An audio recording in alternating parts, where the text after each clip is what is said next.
Así que, listo, vamos a la homeopatía degenerativa. No vamos a hablar nada de grande, que ya lo vieron, así que eso no, es una enfermedad reumática tampoco. Eso no. ¿Para qué sirve una válvula? Ya lo saben, para facilitar el flujo sanguíneo anterior, que la sangre salga impulsada hacia adelante, no hacia atrás, no retrógrado, anterógrado. Para eso tiene una válvula cardíaca, ¿cierto? Y hay dos tipos de válvulas: la válvula sigmoidea, ¿no es cierto?, la aorta y la pulmonar, y la válvula auriculoventricular, la mitral y la aorta.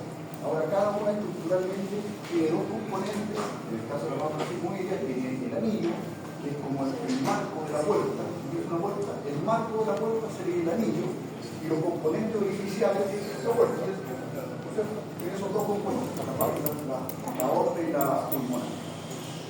Las aurículo-ventriculares, la mitral y la aorta, también tienen este marco de la puerta, el anillo, que yo le digo, ¿no es cierto? Los componentes también tienen la puerta que cierra, que oblitera, pero además tiene aparatos de sostén.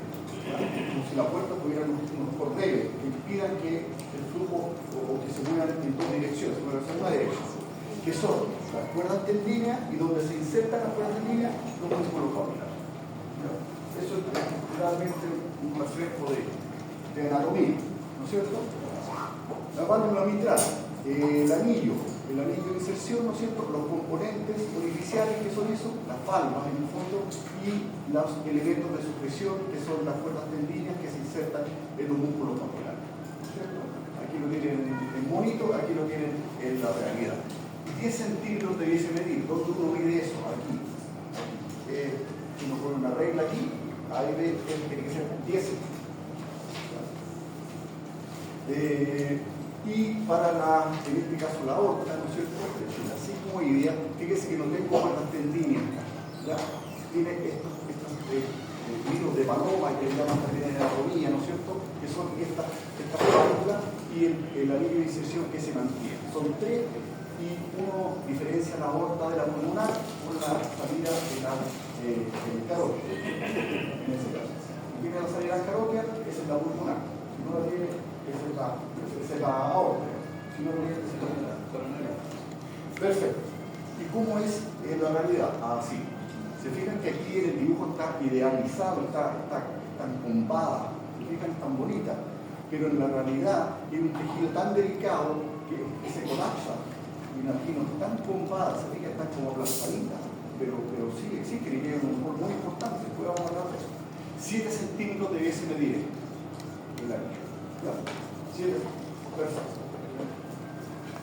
Cuando se contraen las aurículas, ¿no es cierto? Se contrae la aurícula, empieza el llene ventricular, la mitral y la tricúspide están a apertura máxima, ¿no es cierto? Se está llenando el ventrículo, y obviamente la pulmonar y la aorta están cerradas. En el primer aquí se destrechó, digamos, se sacó toda la aurícula, solo el techo del ventrículo, de los ventrículos. Y esto ocurre cuando se contrae el ventrículo. Se contrae el ventrículo, se cierra la mitral y la tricúspide y se abren de par en par la aorta y la pulmonar, ¿no es cierto? A los pulmones el flujo o a el resto del organismo, ¿no es cierto?, en el caso del aorta. ¿Ya? Perfecto. Así es todo este funcionamiento. La histología. Fíjense que la mitral y la válvula, por mencionar una sigmoidea y una auriculoventricular, son muy parecidas. No es más que esto. Es muy simple. No hay un eje cartilagíneo que le dé mayor esqueleto, ¿no es cierto? No. Es puro tejido fibroblastín. Y de ella depende roles muy nobles, digamos, ¿no es cierto? Se puede resumir en una capa fibrosa, en una esponjosa central y en una ventricular. Aquí está con un poco más de detalle. ¿Se fijan? Fibrosa, esponjosa, ventricular. Y en ambas caras hay endotelio. Una cara va a mirar hacia el lumen y otra mira hacia el ventrículo, hacia el corazón, hacia la pared cardíaca. ¿Ya? ¿Se fijan? Y no es más que esto. No es más. Es muy importante, fíjense que estas telitas, digamos, tienen que soportar las mayores presiones transparietales que ocurren en el cuerpo, ¿cierto? En el estado de sintónico, ¿cierto? es la máxima presión del triángulo y el callado de la aorta, y eso lo resisten estas simples telitas de cebolla. Primero que era ni telita de cebolla, pero es más fino que eso. Muy noble su labor. En la noche, su rezo nocturna, rezan por las válvulas cardíacas. Son muy nobles y desarrollan una gran función. Listo. ¿Cuándo hablamos de un vicio valvular? Cuando la valvulopatía repercute en la función cardíaca. ¿Ya? Es decir, una hipertrofia o insuficiencia cardíaca puede generar ese tipo de alteración. Entonces hay que decir, o sea que hay vicios que no repercuten en la función, porque si hay vicios que sí repercuten, es que algunos que no hay. Claro, efectivamente, hay valvulopatías que no tienen alteración funcional en el cuerpo. Pero es raro, ¿cuál? Por ejemplo, que los velos sigmoides tengan fenestraciones. Si un gatito hubiera hecho un rasguñón, unas rasgaduras. Esas son las fenestraciones. Cuando los pacientes están en un estado agónico, pre-mortem, ¿no es cierto? A veces hacen algún tipo de endocarditis trombótica, ¿ya? Que también tampoco provoca mayores alteraciones funcionales cardíacas. Cuando alguna válvula sigmoidea es bicúspide, en vez de ser tricúspide, hay dos que están fusionadas.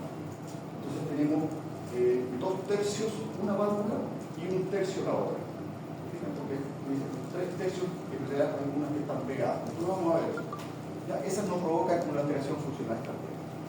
O sea, vamos a hablar hoy de los vicios valvulares. ¿Y de qué depende? Si tuviera un paciente en el hospital con un vicio valvular, una estenosis mitral, no sé, ¿cierto? Mientras ustedes diluciden o averigüen esto, les va a quedar mejor caracterizado qué tipo de lesión tiene, o qué características tiene. Por ejemplo, ¿qué tipo de vicio valvular tiene esa válvula mitral? ¿Es vicio o no es vicio? Sí, si está en el hospital, había un vicio, había una repercusión hemodinámica. Ya, perfecto, tiene un vicio. ¿Y este vicio es estenosis o insuficiencia? ¿Esa insuficiencia o esa estenosis será anular o será de los componentes orificiales? ¿Será un problema del anillo, del marco de la puerta o será un problema de la puerta? ¿Ya? ¿Se fijan? ¿Será pura o mixta? ¿Será exclusivamente estenótica o tendrá un componente de insuficiencia también? ¿Ya? ¿Se fijan? ¿Será aislada o pura? ¿Será solo la mitral o la aorta también estará alterada? ¿Se fijan? Si responden esas preguntas, esa valvulopatía les va a quedar mejor descrita. Va a ser más fácil apuntar a ese paciente. ¿Sí? Los mecanismos, ¿cómo funcionará ese vicio valvular? Como rigidez, con rigidez de los velos acartonados o calcificados, ¿no es cierto? Pierden esa fluidez por fusión de las cuerdas tendinias, por ejemplo. Las cuerdas empiezan a funcionar, se acortan y van a tensionar más van a limitar el avance de esa válvula. ¿Ya? Por acortamiento, por retracción, por ruptura. Ya veríamos que las endocarditis bacterianas, cuando son muy virulentos el germen, pueden comerse, entre comillas, la válvula. Eso puede romperse. Por dilatación, por obstrucción, por laxitud, otros. ¿Ya? Si averiguan el mecanismo, como les digo, también les queda mejor caracterizada esa valvulopatía del paciente que también le refiere. ¿Qué enfermedad podría estar provocando ese vicio? Enfermedad infecciosa, infecciosa, ¿cierto? Sería un poquito fácil de ver, hemocultivo, ¿no es cierto? Hay que ver el soplo, las características, ¿ya? Enfermedad reumática, ¿no es cierto? Hay que hacer una anamnesis, buscar dirigidamente signos de enfermedad reumática, si hay sífilis, si tuvo un infarto, hipertensión arterial, muchas cosas pueden dar vicios valvulares. ¿Y cómo ha evolucionado? ¿Ya? El grado de compromiso de la estenosis leve, moderada, intensa, la velocidad de instalación, pues súbito o no, una ruptura valvular de algo súbito. ¿Ya? Y lo malo de algo súbito es que no me deja tiempo para que los mecanismos compensatorios, ¿no es cierto?, solucionen ese problema. Si es una instalación lenta, ahí yo le doy tiempo al cuerpo para que se organice en 1 año, en 2 años y me compense ese vicio. ¿Ya? Pero lo agudo es complicado. Eso respecto a la velocidad de instalación de etiología, ¿no es cierto? Sea infecciosa, sea inflamatoria, sea degenerativa, ¿no es cierto? La válvula comprometida, está lamentablemente no da lo mismo tener la mitral enferma que tener la tricúspide enferma. No da lo mismo. Nadie, ninguna es mejor que otra, pero en el fondo sí. No da lo mismo la aorta que la pulmonar. Hay distintos niveles de complejidad. ¿Y cómo están los mecanismos compensatorios? ¿Ya? Si se instaló y los mecanismos compensatorios, el paciente además insuficiente renal, se llama de manejo de hipotemia, además del vicio valvular. Entonces ahí ya la cosa empieza a complicar, porque mis mecanismos compensatorios no están óptimos para trabajar. ¿Ya? Se complica ahí la valvulopatía, el manejo de esa valvulopatía.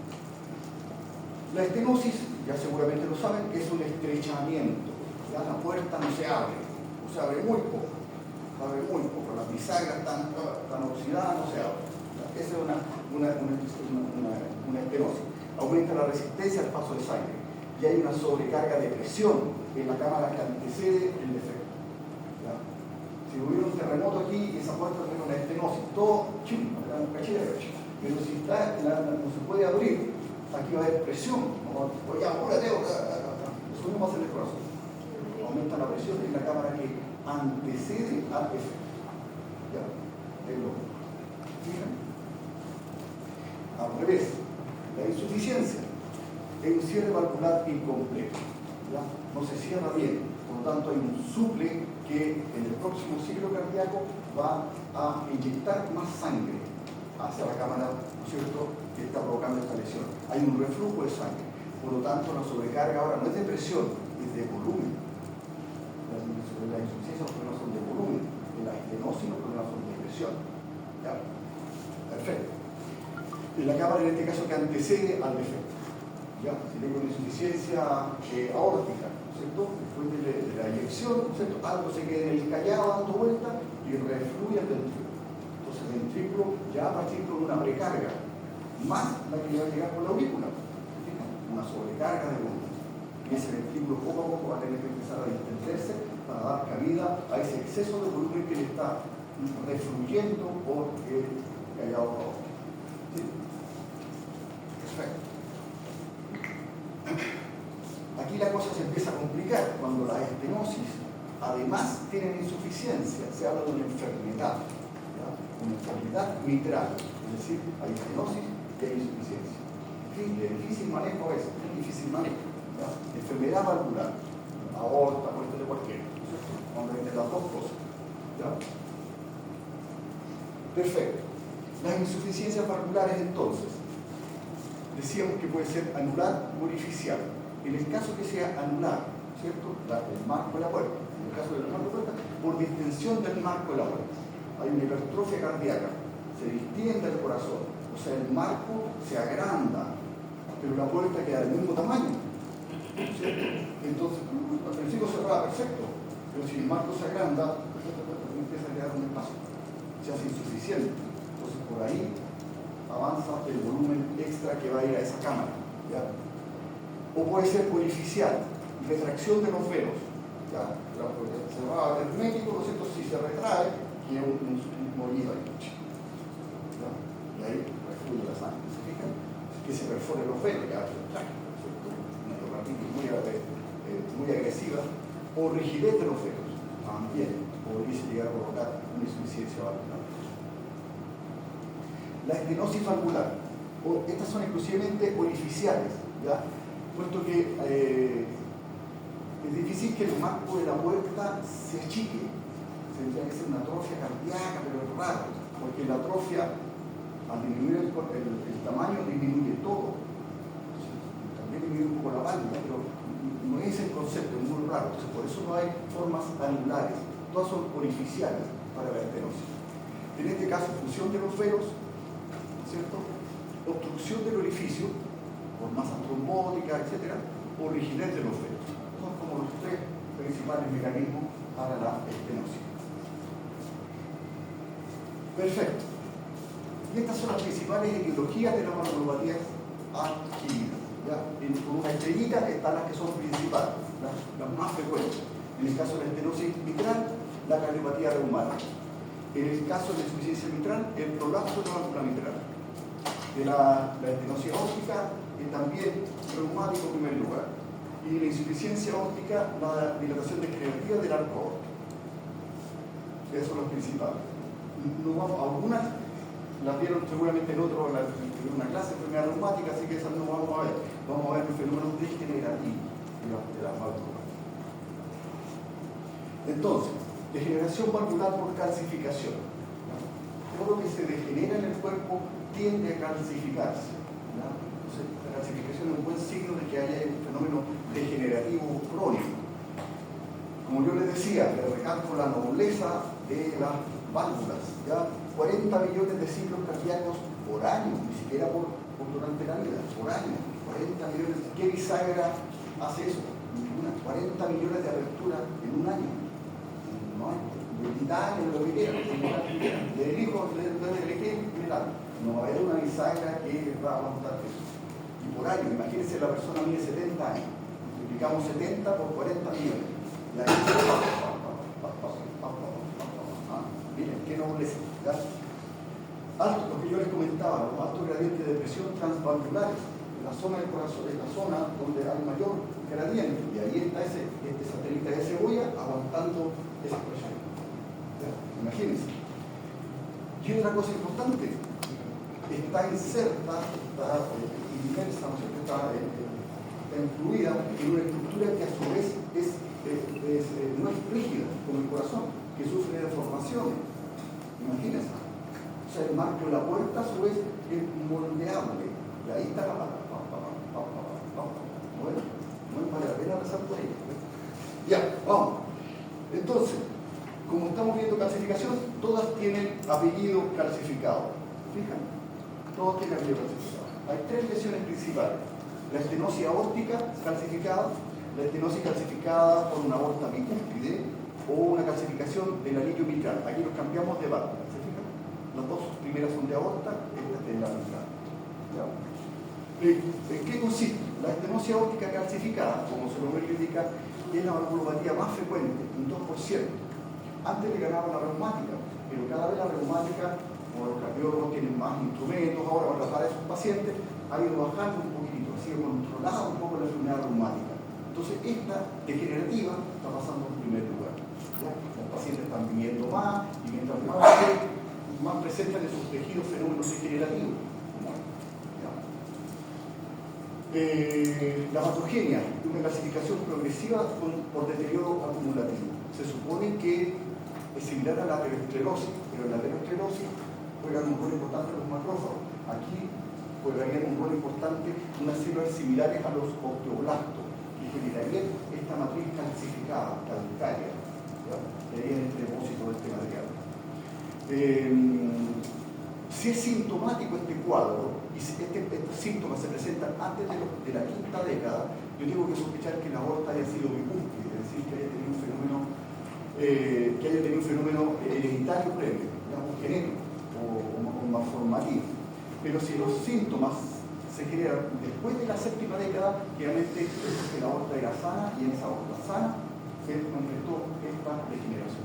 Señor. Dijo que eran células parecidas a los... Dice que eran células parecidas a los osteoblastos, sí, pero no específicamente osteoblastos.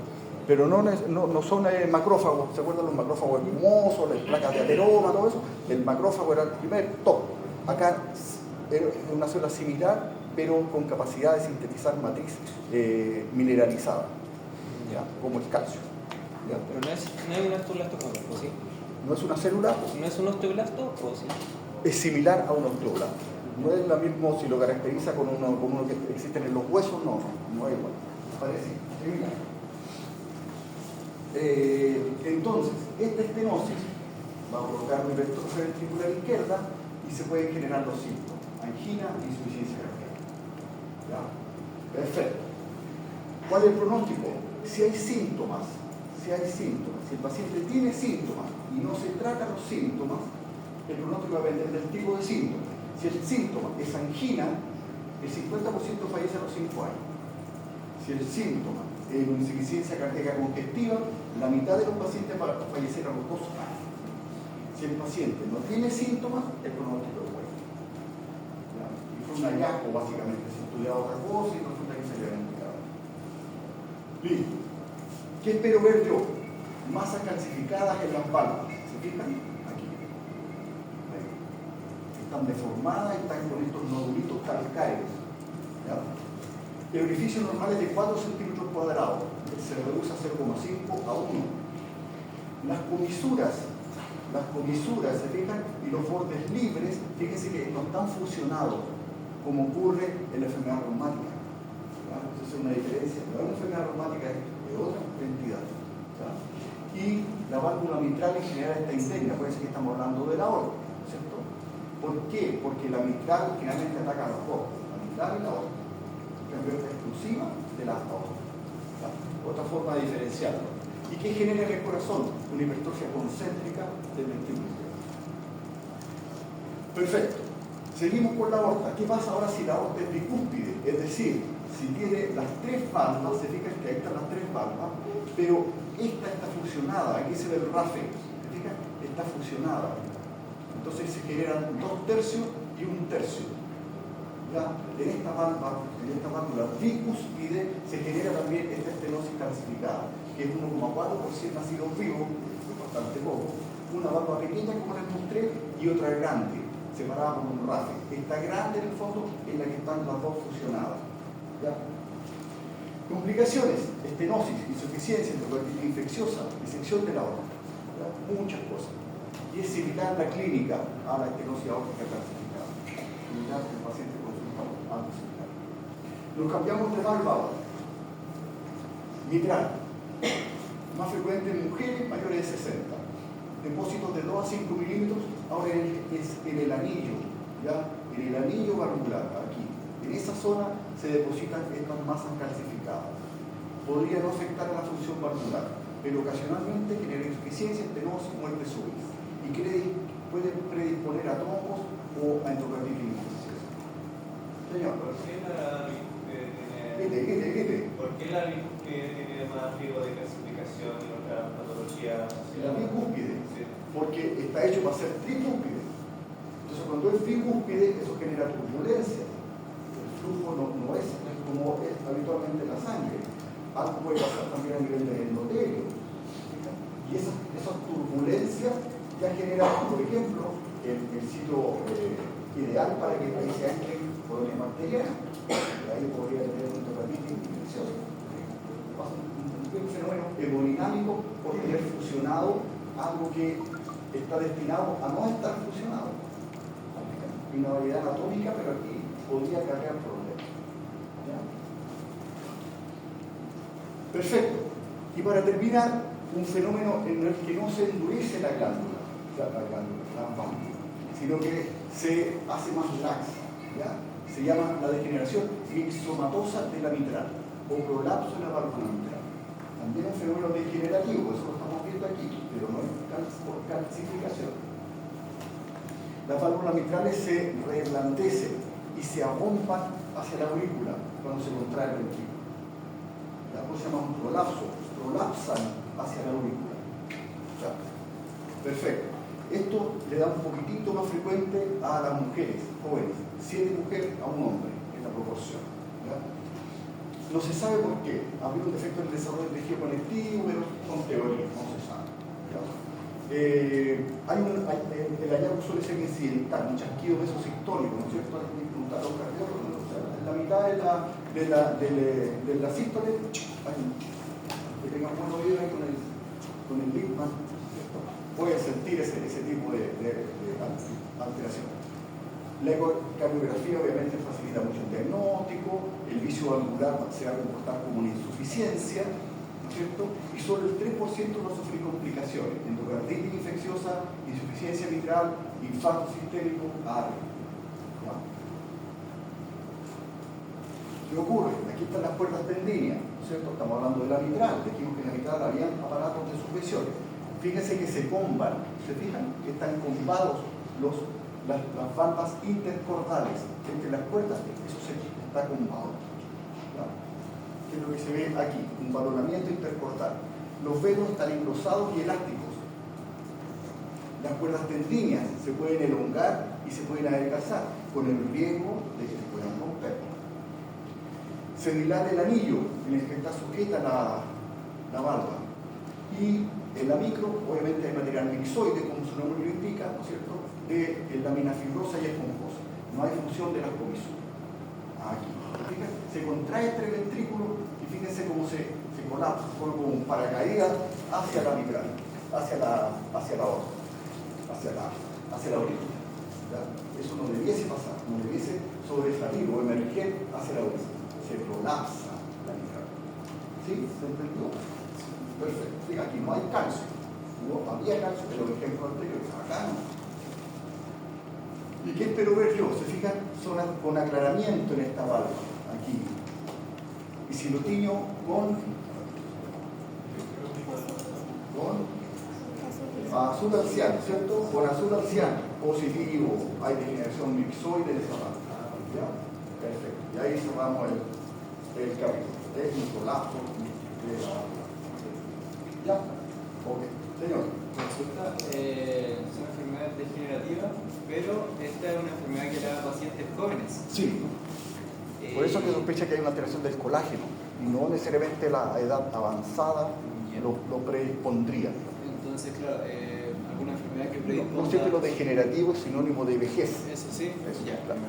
Entonces, una enfermedad como que predisponga a desarrollar esto, una mujer joven, ¿qué podría ser? No se desconoce, no se sabe. Ah, ya. No se sabe. No se sabe. ¿Ya? Ese es el problema. Ya, decíamos que era 2 por 1. Aquí viene el segundo. Segunda manera, no hay primera sin segunda. Son pequeños. Una consulta chiquitita. Vamos. En las imágenes anteriores, donde se veía la regeneración mixedematosa, Sí. que la válvula estaba como hacia arriba, Sí, a eso le llamo prolapso. claro. Pero el prolapso no debería ser hacia abajo. No, porque tú te prolapsas hacia una zona que no debiese estar prolapsado. Por ejemplo, una hemorroide, cuando se prolapsa, ¿a dónde se sale? Al interior, Por fuera. no es para el interior. Ya. Se va hacia una cavidad donde no debiese donde no debería estar, ok. Claro. En este caso, la mitral no debiese ocupar espacio en la aurícula, Ya. porque siempre está abajo, está acelerándose el ventrículo. Por eso es prolapso. Ya. Listo, hipertrofia cardíaca, vamos muchachos, vamos. Cualquier hipertrofia es aumento de la masa protoplasmática, ¿cierto? Aumento del miocardio, no del estroma, aumento de los miocitos, ¿cierto? Es un fenómeno de adaptación estructural a un estilo funcional mantenido dentro de ciertos rangos. Si abusamos de este fenómeno compensatorio, la cosa se pone gris, ¿ya? No hay que abusar de eso. Aumento de peso, siempre, porque por definición es aumento de masa. ¿Y cómo objetivamos el aumento de masa? Pesando. ¿Cierto? Aumento de tamaño, no siempre. El corazón puede estar del mismo tamaño, pero puede estar hipertrófico. Después les voy a mostrar por qué. Aumento del espesor de la pared ventricular, no siempre. También les voy a mostrar una foto que apoya eso. ¿Ya? Las pseudohipertrofias, amiloidosis, glucogenosis, hemosiderosis, edema, miocarditis, todos tienen en común que no aumenta la masa protoplasmática, es un aumento del estroma. Hay edema en el estroma. El amiloide se deposita en la matriz extracelular, no en el miocito, por lo tanto no es masa protoplasmática la que aumenta. Por eso se llaman pseudohipertrofia. La hipertrofia cardíaca está inmersa en un cuadro fisiopatológico mucho más amplio, ¿no es cierto? El corazón puede recibir muchos estímulos, entre ellos una sobrecarga de presión, por ejemplo, la hipertensión arterial, una sobrecarga de presión y volumen, en el caso de una valvulopatía, o un infarto miocárdico, hay una disfunción regional por sobrecarga de volumen. Cualquiera de eso, o puede ser dos, ¿por qué? ¿Verdad? Entonces, esto va a generar un aumento del trabajo cardíaco, un aumento del estrés de la pared, elongación de la célula, y se empieza a generar esta hipertrofia tipo dilatación cardíaca. ¿Ya? Es una respuesta a un estímulo. ¿Ya? Un mecanismo compensatorio a un estímulo. ¿Ya? Entonces, aumenta la masa y tamaño cardíaco, aumenta la síntesis proteica, ¿no es cierto? Los miocitos necesitan proteína, lactina, la miocina, ¿no es cierto?, para funcionar. Activación de genes inmediatos tempranos. Hasta ahora vamos bien, pero fíjense cómo este recuadro se empieza a poner gris hacia abajo. No fue que yo no sé usar el aparato, no, o sea, no lo sé mucho, pero fue intencional. Se fue poniendo gris. ¿Por qué? porque empiezan a aparecer proteínas anormales, producto de la decodificación de estos genes fetales, comienza a aparecer fibrosis, la vasculatura se altera, todo se empieza a poner mal. Estamos abusando de este mecanismo compensatorio, que en un inicio era bueno, pero ya después abusamos. Y ahí es donde empezamos a pasar hacia una disfunción cardíaca. Y eso genera insuficiencia cardíaca, arritmia, estimulaciones neurohormonales. ¿Ya? ¿Se fijan?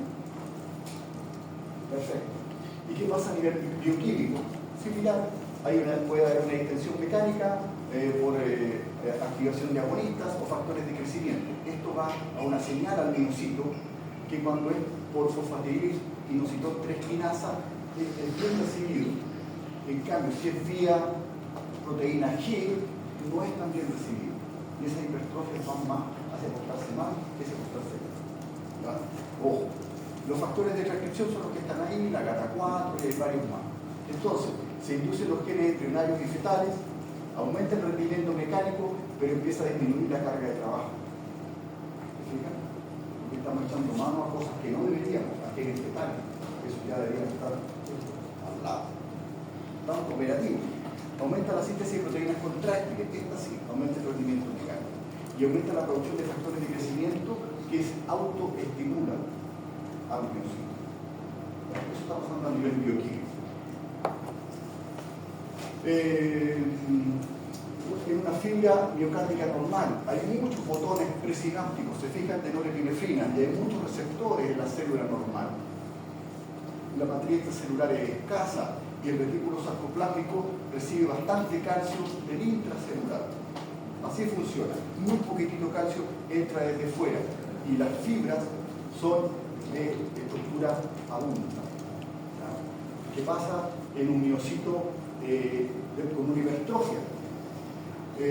Los botones disminuyen los receptores, se activan los genes fetales, aumenta la matriz extracelular. El retículo endoplásmico recibe bastante menos cantidad de calcio, mucho de él entra desde el exterior hacia el interior. Y en las fibrillas, estas tienen una isoforma fetal, no adulta. ¿Se fijan? A nivel bioquímico también hay alteración. ¿Ya?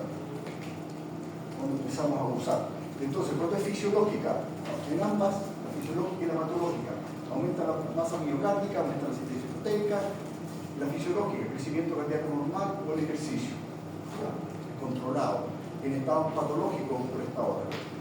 La función normal aumentada, la función puede estar normal, pero se nos puede pasar la mano y empieza a haber problemas.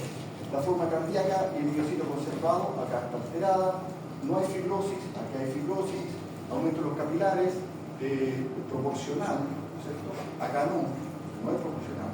Buen pronóstico, mal pronóstico, sin impresión de genes fetales, con impresión de genes fetales. ¿Ya? ¿Se fijan? Entonces fue un fenómeno bueno que nos sirvió, pero no tratamos esa valvulopatía, no tratamos hipertensión. Entonces seguimos abusando de este mecanismo compensatorio y caímos ya en una hipertrofia que fue patológica. Perfecto. ¿Y cuánto pesa? ¿No es cierto? Varía entre los 80, 320, 325, pero ahí tenemos todos de acuerdo, 300, más o menos 300 gramos. Hay diferencia entre las aurículas y hay otros criterios que para poder aplicarlo hay que cortar, hay que disecar, porque en general no tienen mucho uso. En general, 300 gramos. ¿Ya? Ahora yo puedo sospechar, de acuerdo a mi tamaño cardíaco o el peso cardíaco, yo puedo sospechar cierto tipo de patología, los que provocan, hablemos de los grandes corazones, de 600 a 1 kilo, insuficiencia aórtica o cardiopatía hipertrófica. Corazón de buey, que llamaban antes los cardiólogos de los libros antiguos de cardiología, corazón de buey grande, en la silueta cardíaca, en la radiografía de tórax, hay una gran silueta cardíaca, grandes corazones. Los que provocan aumentos pequeñitos, leves, de hipertensión pulmonar, la cardiopatía coronaria. Y los que provocan aumentos intermedios, 400 a 800, hipertensión arterial sistémica, estenosis, insuficiencia mitral, cardiopatía dilatada. El problema es que yo tengo intersecciones. ¿Ya? ¿Qué sé yo? Si pesa 500 gramos, ¿qué hago? Puede ser, ¿por qué? No me sirve mucho. Me orienta. No me sirve, hay que seguir buscando. Pero orienta a ciertas causas. ¿Ya? En la sobrecarga de presión, la hipertrofia va a ser concéntrica, ¿ya? Y la contracción va a ser isométrica, ¿ya? Es decir, con el mismo tamaño yo voy a tener mayor fuerza de contracción. En las sobrecargas de volumen yo voy a tener una hipertrofia excéntrica, crece hacia afuera, porque yo voy a tener mayor capacidad para recibir el volumen, ¿ya? Y la contracción va a ser isotónica, con la misma tonicidad, pero ¿qué va a cambiar? La longitud, que va a estar dilatada, ¿ya? Va a ser isométrica. No es tan absoluto, ¿ya? Hay algunas aquí excepciones, ¿ya? Pero en general más o menos se ajusta a lo que queremos ver. Hipertrofia cardíaca de volumen. ¿Qué le llama la atención? Que el corazón es redondeado. No es el corazón que ustedes hacen en febrero cuando tienen que separarse de la niña que conocieron en el verano, que el amor se acaba, que volver atrás. No es el corazón que ustedes hacen en ese árbol. Entonces, es una cosa redondeada. En que el eje, se fijan, es horizontal, el eje mayor. Eso es muy raro. Fíjense que el ápex se borró. Se borró el ápex. Eso es muy extraño. Y el corazón tiene un aspecto medio como floppy, digamos. Floppy, ¿verdad? ¿Qué pasa si yo lo corto? Cortemos este corazón. Oh, gran capacidad, porque yo tengo una sobrecarga de volumen. Tengo que hacer dar cabida a la sangre que se está devolviendo por el callado de la aorta. ¿No es cierto? Entonces, gran volumen, gran capacidad. Se adelgaza. ¿Se fijan? Entonces, una hipertrofia cardíaca siempre va con engrosamiento de la pared. No. Hipertrofia cardíaca, claro. Engrosamiento de la pared, no.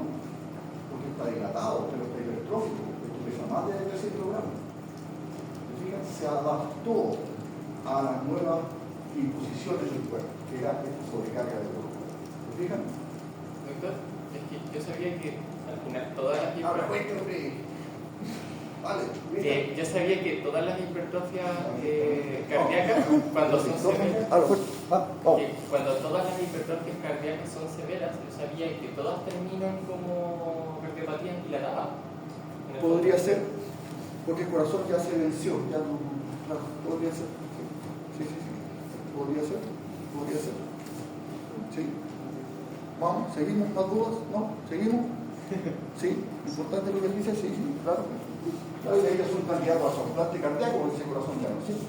No hay más que ofrecerles, por más que le digan digital o lo que sea, ya no hay más. Si lo cortamos, se fijan grandes cámaras y muy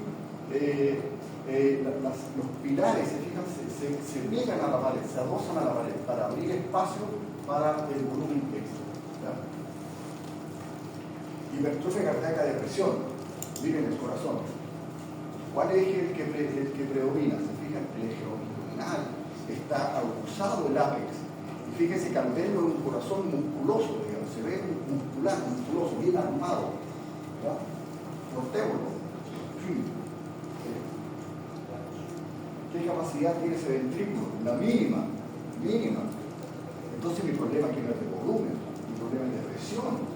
Para la presión yo debo tener un mayor inotropismo, ¿no es cierto? Y por lo tanto miren las paredes. Gruesos ososotas. ¿Ya? ¿Se fijan? Y también estamos hablando de hipertrofia. Ambos pesan más de 300 gramos. Pero la configuración es bien diferente porque se adaptó a mecanismos o a efectos diferentes. Y miren que nobleza también dentro de todo. Señor. Entonces, están abiertas ahí. en las hipertrofias cardíacas de volumen siempre aparece siempre disminuye grosor la pared. Sí, después de cierta cuantía, sí. Claro. Como con el tiempo Claro. Al principio puede que esté como este, pero después ya se normaliza y después ya se más de la capacidad de volumen se tenga el tiempo. Si yo no pienso la suficiencia ahora que me provoca, si me pongo eso se tiene la hipertrofia. Perfecto. Y si yo lo corto, miren, ¿se fijan? Mi problema no es de volumen, mi problema es de presión. Grandes paredes ventriculares, ¿ya? Hipertrofia. Aquí se compara un corazón normal, ¿se fijan? Un corazón con hipertrofia concéntrica, ¿se fijan? Que va hacia el centro de presión, y una hipertrofia excéntrica, que es hacia afuera, problema de volumen. ¿Ya? ¿Se fijan? Tienen que estar viendo el cuadro comparativo. ¿Ya? ¿Sí? ¿Les queda claro? Esto es muy fácil y puede ser comodín para la clase de cardiología, para la interrogación de medicina interna, para... Consulta. ¿Cómo se hace el diagnóstico diferencial de una hipertrofia cardíaca excéntrica y una cardiomiopatía dilatada? ¿Es lo mismo? Es complicado, no. La miocardiopatía dilatada, hay una alteración del miocardio. No es un fenómeno adaptativo, este sí. Y si yo, no en estos casos que son diagnósticos, pero hipertrofias leves, porque si yo voy al gimnasio, probablemente voy a tener este corazón, ¿cierto? Pero si dejo de ir al gimnasio, el corazón se va a volver a esto. Porque siempre, cuando los mecanismos adaptativos son fisiológicos, las miocardiopatías, no, esa partió una madre por otra, no responde un fenómeno fisiológico compensatorio. En cierto rango, si abusamos, ya no podemos volver atrás, en este caso. En cierto rango me sirve. Si abusamos, vamos mal. Gracias. Perfecto. En el miocito normal, ¿no es cierto? Tenemos un estímulo, en este caso, de una sobrecarga de presión y los miocitos van a tender a disponerse en paralelo. ¿Ya? En paralelo. A diferencia de cuando yo tengo una sobrecarga de volumen, los miocitos se van a disponer en serie. Entonces, así en serie, yo alargo la fibra, tengo más capacitancia. Si me pongo en serie, entre todos hacemos más fuerza y suplo la sobrecarga de presión que estoy teniendo. ¿Okay? ¿Qué tiene que ver esta cuestión? Puta, el gallo se echó, está mostrando una iglesia. ¿Ah? Las líneas arquitectónicas románicas se parecen a la hipertrofia excéntrica de volumen. Las líneas arquitectónicas góticas se parecen a la hipertrofia de presión concéntrica. Mirá, ya me entendió ya. Hasta la arquitectura se lo explica. ¿Qué mejor? ¿Ya? A los que sean más artistas. Perfecto, hipertrofia. Esto es un miocardio normal, ¿no es cierto? Fíjese la proporción de los capilares, perfecto, ¿no es cierto? Una hipertrofia leve, que empieza a aumentar el tamaño de los núcleos, ¿se fijan? Y se empieza a hacer más aislados los capilares. Veamos una hipertrofia en la que abusamos del mecanismo, veamos una hipertrofia que no tiene vuelta atrás. ¿Se fijan? No aumentó la matriz extracelular. Y si aumenta la matriz, se altera el intercambio gaseoso. Estas células miocárdicas necesitan mucho oxígeno, mucha glucosa, pero si yo empiezo a meter matriz entre medio, se demora mucho en llegar el oxígeno, la glucosa, y estas células pueden empezar a tener otros problemas. ¿Se fijan? Porque aumentó la matriz. Grandes células, se fijan, de núcleos monstruosos, casi parece un tumor, pero no lo es. ¿Se fijan? Ese es el proceso que yo mostraba que aumentaba la matriz. Hay fibrosis. Es una abusamos del mecanismo compensatorio. Ya, y esto, bueno, es un resumen. Y un resumen de todo lo que he visto, lo pueden ver con más calma en su casita. Y esta es la convención de cardiólogos. Nuestro próximo charla hablará sobre otras cosas del corazón, que es un libro que va a hablar de otras cosas, no lo que hablamos. ¿Ya? Perfecto. Ya, estamos muchachos. Oye, como ustedes saben, el doctor Herrera se está recuperando de una enfermedad. Yo les quería pedir la posibilidad de tomarle una foto, mandarle una foto a él.